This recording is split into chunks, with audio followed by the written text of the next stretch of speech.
सूरत और इंदौर के बाद पुरी में भी कांग्रेस को झटका लगा है। जी हां, ओडिशा की पुरी लोकसभा सीट से कांग्रेस प्रत्याशी सुचारिता मोहंती ने नामांकन से पहले ही अपना टिकट पार्टी को लौटा दिया है। सुचारिता ने कांग्रेस महासचिव केसी वेणुगोपाल को चिट्ठी लिखी है और सुचारिता ने कहा है कि चुनाव लड़ने के लिए फंड नहीं मिला है। पुरी से बीजेपी के संबित पात्रा प्रत्याशी हैं, जबकि बीजेडी से अरूप पटनायक चुनाव लड़ रहे हैं। अब दोनों ही अपना नामांकन दाखिल कर चुके हैं, लेकिन सुचारिता का कहना है कि उन्होंने जनता से भी फंड जुटाने की कोशिश की, लेकिन उनको कामयाबी नहीं मिली। केंद्रीय नेतृत्व में कई लोगों से गुहार लगाई गई, लेकिन उनको कहा गया कि चुनाव के लिए फंड उन्हें खुद जुटाना होगा।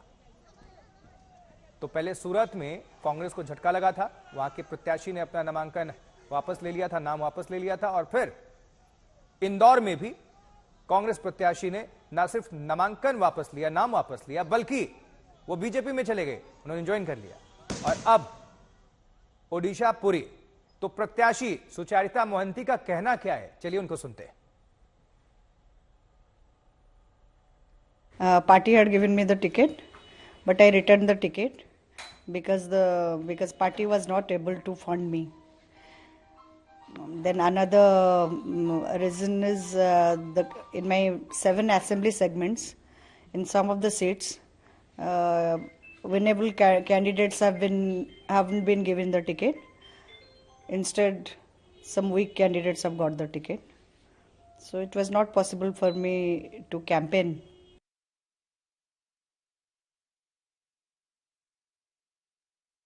कह रही हैं कि मुझे कहा गया कि फंड मुझे खुद जुटाना होगा, मैंने जनता से फंड जुटाने की कोशिश की। सुचारिता जो चिट्ठी में लिखी है उन्होंने बातें, वो आपको हम बता रहे हैं। फंड जुटाने में हर जगह से निराशा मिली, इसलिए मैंने टिकट लौटा दिया। और सूर्याग्नि रॉय और ज्यादा आपको जानकारी पहुंचाएंगे, हमारे संवाददाता जुड़ चुके हैं। सूर्याग्नि, एक के बाद एक कांग्रेस को झटके लग रहे हैं, पहले सूरत, फिर इंदौर और अब पुरी ओडिशा। किस तरह से अभी आप इसको देखते हैं? देखिए, सुचारिता मोहंती ने पिछले 2-3 दिन पहले उन्होंने एक्स पे एक पोस्ट किया था, जहां पे एक क्यूआर कोड डालकर उन्होंने कहा था, साफ तरीके से कहा था कि एक फंड का क्राइसिस है, उनको पैसे नहीं मिल रहे हैं पार्टी के तरफ से, और जिस हिसाब से चुनाव लड़ा जा रहा है, उनका एकदम साफ तरीके से नाम ना लेकर आरोप है कि दूसरे जो उनके प्रत्याशी हैं बीजेडी और बीजेपी, वो फाइनेंशियली बहुत ही उनके पार्टीज जो है वो उनको बहुत हेल्प कर रहे हैं। लेकिन सुचारिता की जब बात हम लोग कर रहे हैं, उनकी पार्टी यानी कि कांग्रेस उनको उस हिसाब से फाइनेंशियली हेल्प नहीं कर रहे हैं। एक चुनाव लड़ने के लिए जितना भी फाइनेंस जरूरी है, सुचारिता का कहना है कि कांग्रेस की तरफ से उनको वो सहायता पूरी जैसे एक इंपॉर्टेंट सीट के लिए नहीं मिल रहा, और उसी के मद्देनजर रखते हुए एक क्यूआर कोड देकर एक्स पे उन्होंने पोस्ट भी कर लिया।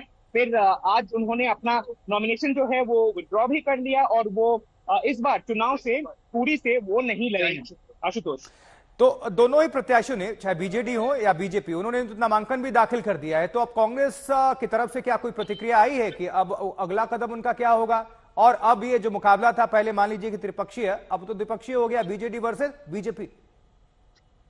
देखिए, अगर इस सीट के बारे में बात करें आशुतोष, बीजेडी का घर माना जाता था पूरी, लेकिन 2019 में एक टफ बैटल हुआ। संबित पात्रा ने एक बहुत ही टफ फाइट दिया था बीजेडी को, उसके बाद वो जीत नहीं पाए, लेकिन फिर से संबित पात्रा को फिर से एक बार वहां पे पूरी में उनको फिर से फील्ड कर दिया गया है बीजेपी की तरफ से।